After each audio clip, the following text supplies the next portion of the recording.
diagram of that sort of looks like this. You will see the comprehensive plan highlighted in the at the lower center, but at the top, the state comprehensive plan, the Florida Transportation Plan, which is the purview of the Florida Department of Transportation, the Florida Water Plan, purview of the Department of Environmental Protection. Let me go down to the side. The long-range transportation plans, which are usually developed by DOT districts, but more importantly by MPOs, Metropolitan Planning Organizations. They're typically the capital improvement process of transportation planning. And that finds its way into a capital improvements program along with other things. On the water side, you have the Florida Water Plan, but very importantly, the regional water supply plans developed by the regional water management districts, which have come into importance in terms of answering the question of whether a local government has enough water supply, that is the resource of water, not the pipes, but do you have enough water? And then somewhat in the center of that, we have our regional planning councils who are required to develop regional strategic policy plans, and there's a set of topics that those address. That all fits into and feeds into the local comprehensive plan, and it in turn guides the land development regulations and the capital improvement program. Very simple system.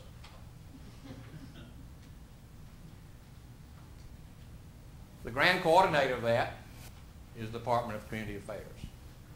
Now, I think you would see from the little diagram I showed you in the legislation, there are a lot of other agencies that are involved, particularly the Department of Transportation, Department of Environmental Protection, the Department of Education, and so on, as well as regional agencies. But the primary job, one of the primary jobs of the Department of Community Affairs is to coordinate and ensure compliance with this growth management system. Now, Florida's growth management strategy has really three primary components. I'm simplifying the issue, realize, to get to the essence of what we're talking about. One of these is consistency.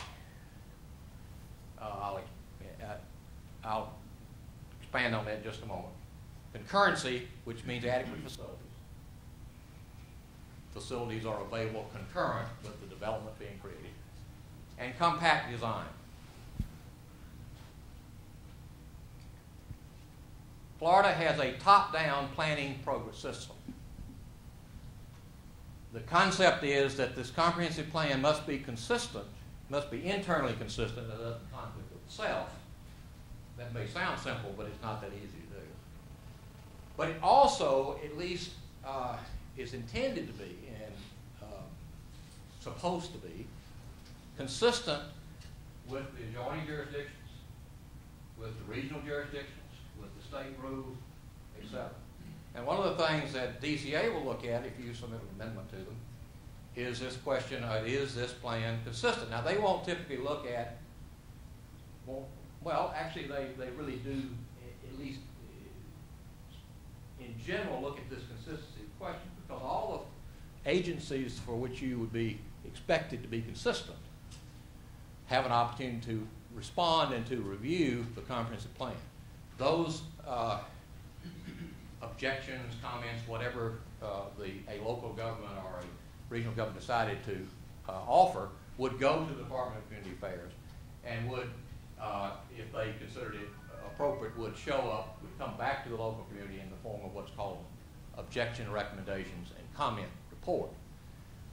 So that's the means, that's one of the reasons we have this process of amending the plan in place that requires a DCA review, and with that, parallel with that, is a review by these other agencies. That's the top-down aspect of planning. Now, I was commenting a little bit earlier, there are other states have different ways. By the way, there are only 6 states that require a comprehensive plan as a mandate. Does anybody know if there have been any added? Do you know, Charles? Yeah, I think there are simply 6. The other 44 or whatever don't require a comprehensive plan.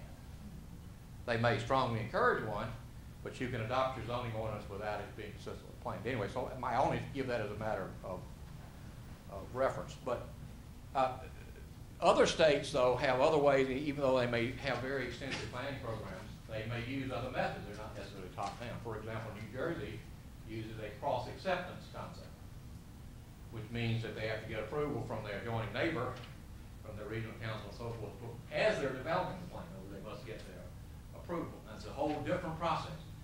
Not necessarily suggesting each has its advantages, not suggesting one is necessarily better than the other. That might be a subject of a panel discussion later on.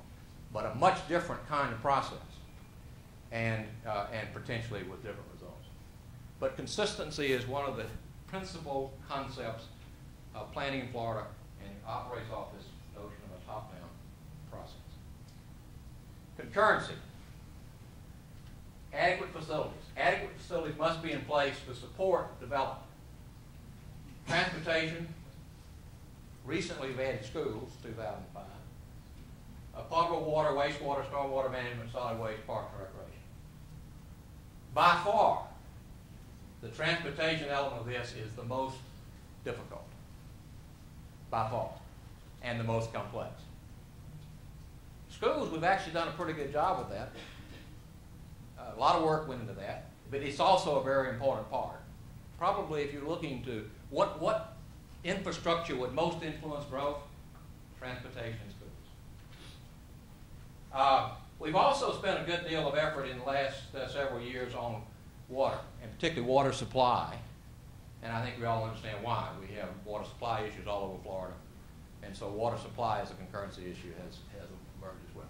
And we've had the others of wastewater, stormwater management, solid waste, parks, recreation. But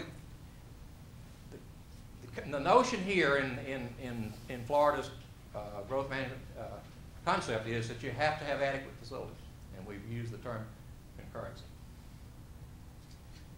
Compact design. This one is harder to find in the legislation, but when you look at the body of the rules, what's viewed as compelling state interest and so forth, the need to establish need for increasing intensity and density, compact design is one of the principles, although you might question whether we've accomplished it. Remember that 91 billion? I like this little cartoon outline of Florida. That's the only growth management boundary we think is ever going to stick. All right. What is planning? Well, it's a way a community shapes and guides its growth and development. It's your blueprint. It's a way of anticipating future needs, preparing for them. We're having conversations about what happens if we get sea level rise and these kinds of looking, what happens if we have 36 million people. It's an organized way of preparing for the future.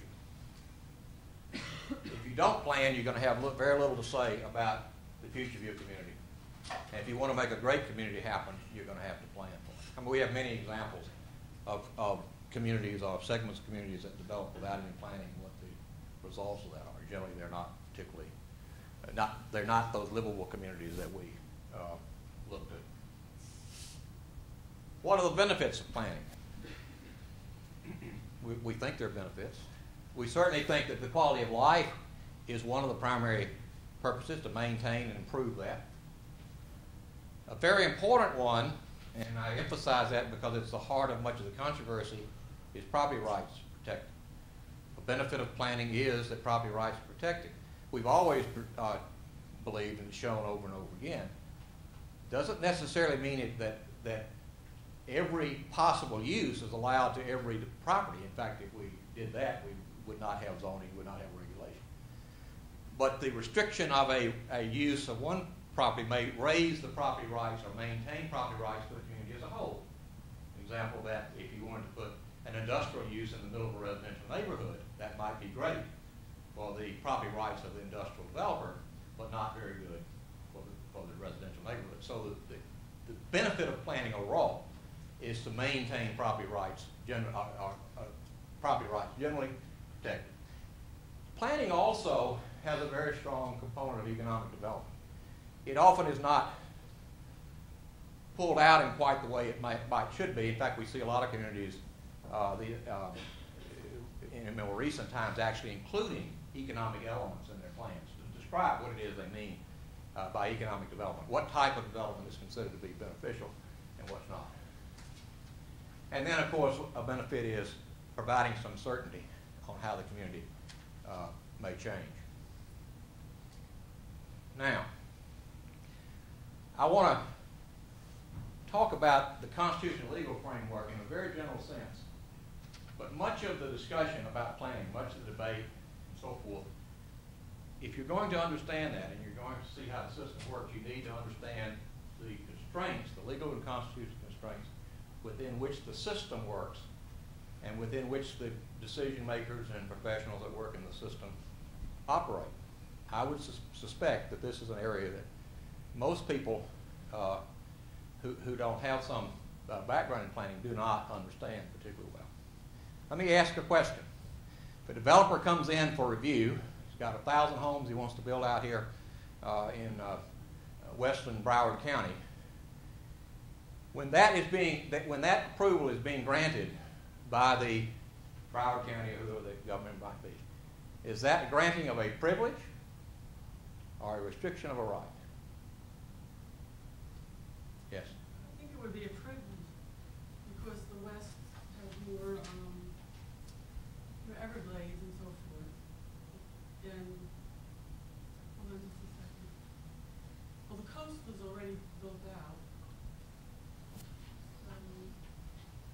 No, that's a hard question. It is. That's why I ask you the hard question, because it is the question we face every day in the planning business. Anybody else got a sense of, is it a privilege or is it a restriction of a right? Yes. Restriction of a right, I would think. I would say people assume they have the right to build anything that they want until they get their proof. They have to go through that process where the government can say you're only allowed to build some type of construction. Pretty close. Yes, ma'am. Well, it would really depend on what were their rights previous to the granting of 1,000 homes. That may be a part of the consideration, but the basic one is. Let me go on to my next line. Maybe that will begin to make, because it's not a simple question, but it's first important to understand from the beginning which of these are we actually doing. You had a. Yeah, I think it will be approved based on the density that is allowed in the comprehensive plan. So, as you approve it based on that, it gets restricted to that maximum based on the comprehensive plan. I'll expand on that, but you actually are writing that in the sense that what is the comprehensive plan, but maybe an expression of compelling public interest. Let's move on. All right. Substantive due process. You're going to see some language. By the way, I'm not an attorney. I just play one on TV. I said that once to the county attorney in Hillsborough County, and she didn't think that was funny. So I qualify this. I'm going to give you some legal information that you may want to talk to your attorney about. I think if you look at the literature, you look at the Constitution provisions, you'll see this term due process. I think we all understand more or less what that is. As particularly as a procedural due process, that's important to us too. But there's also something called substantive due process.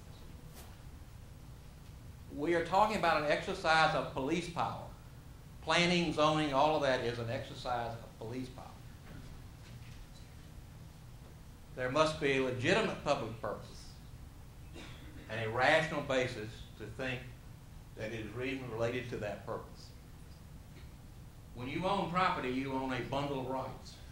Those are unrestricted, except where there is a public interest that has been identified and the regulation of that is reasonably related to the public purpose that's being created. Everything we do is framed around that concept. So what's the comprehensive plan? An expression of the public purpose. What does your zoning want to do? It establishes what the public interest is and how that would be regulated. Without that, if you didn't have that in place, if you had come to Broward County in 1896, there would have been nothing that would have prevented you from doing anything with your property anywhere in this county, including draining. Should be obvious. We were busy for the first 50 years of this century doing that as fast as we could, maybe the first 70 years. But it's very important that you understand where the basic constitutional power comes from and what we work within. And it goes to substantive process.